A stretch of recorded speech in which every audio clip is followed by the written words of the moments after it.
राज्य सरकारने वेगवेगळी महामंडळं जी आहेत स्थापना केली होती, त्यामध्ये संचालक नेमले गेलेले आहेत. विरोधकांकडून आता टीका अशी होते की आगामी निवडणुकीच्या अनुषंगानं ही सगळी महामंडळं जी आहेत ती ऍक्टिव्ह केली जात आहेत. असं आहे की पहिल्यांदा तर विरोधकांनी एकच महामंडळ पिन पॉइंट केलं की हेच महामंडळ गठीत झालं. याचं कारण काय आहे? त्यांच्या डोक्यात जातीवाद होता ना. त्यांना जनतेशी घेणं देणं नाही आहे, जनतेच्या कामाशी घेणं देणं नाही आहे. पण आता त्यांच्या लक्षात आलं की सगळीच महामंडळं ऍक्टिव्ह होत आहेत. शेवटी ही सगळी महामंडळं तयार करत असताना त्याची कंपनी उपकंपनी ही सगळी प्रोसेस करावी लागते. ती प्रोसेस आम्ही पूर्ण केली. ती प्रोसेस पूर्ण केल्यावरच त्याच्यावर डायरेक्टर्स करता येतात.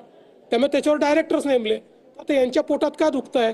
आम्ही समाजातल्या सामान्य माणसाला मदत करण्याकरता महामंडळं तयार करून त्याची जर पुनर्रचना करत असू तर त्याचं स्वागत केलं पाहिजे. त्याकरता यांच्या पोटदुखी का होते? कारण समाजातल्या कुठल्याही घटकाकरता यांनी कधीच काही केलं नाही. आपल्याला माहिती आहे, अण्णासाहेब पाटील आर्थिक विकास महामंडळ गुंडाळून ठेवलं होतं. आज ते महामंडळ मी आणि माझ्यानंतर एकनाथ शिंदेंनी त्याला ज्या प्रकारे बळ दिलं, आज मराठा समाजामध्ये 1.5 लाख उद्योजक आम्ही तयार करू शकलो. आज ओबीसी महामंडळाची पुनर्रचना केली, आम्ही महाज्योतीची पुनर्रचना केली, महाज्योती तयार केलं. आज वेगवेगळ्या समाजाची महामंडळ आम्ही तयार केली. त्यातनं उद्योजक तयार होत आहेत. यांच्या पोटात का दुखत आहे? महाराष्ट्र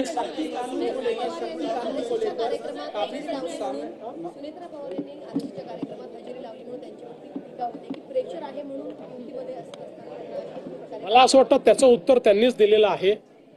आणि पहिल्यांदा तर RSS काय बँड ऑर्गनायझेशन आहे?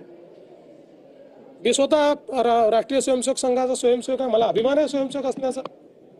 आणि मला राष्ट्रीय स्वयंसेवक संघाने नेहमी राष्ट्रवाद शिकवला. मला नेहमी समाजातल्या प्रत्येक व्यक्तीला सोबत घेऊन आपल्याला देशाचं कल्याण करायचं हे शिकवलेलं आहे.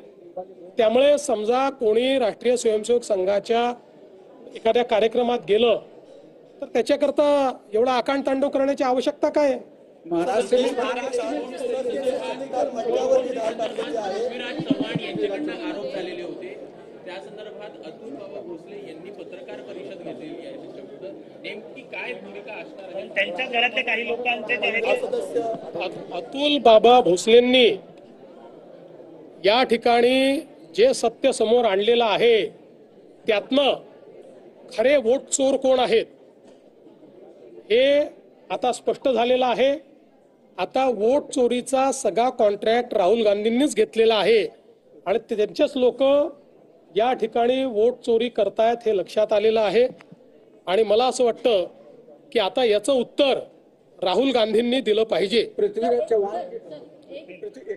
पृथ्वीराज चौहान जी के बारे में विधायक अतुल बाबा भोसले जी ने जो साक्ष्य हमारे सामने लाए हैं, जो एविडेंस हमारे सामने लाए हैं, वो बहुत गंभीर है.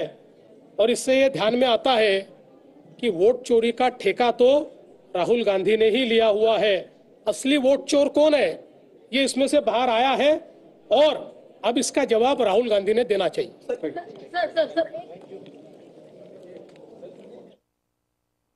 महिलांशी संबंधित विविध प्रश्नांवर चर्चा झाल्याचं फडणवीसांनी म्हटलेलं आहे.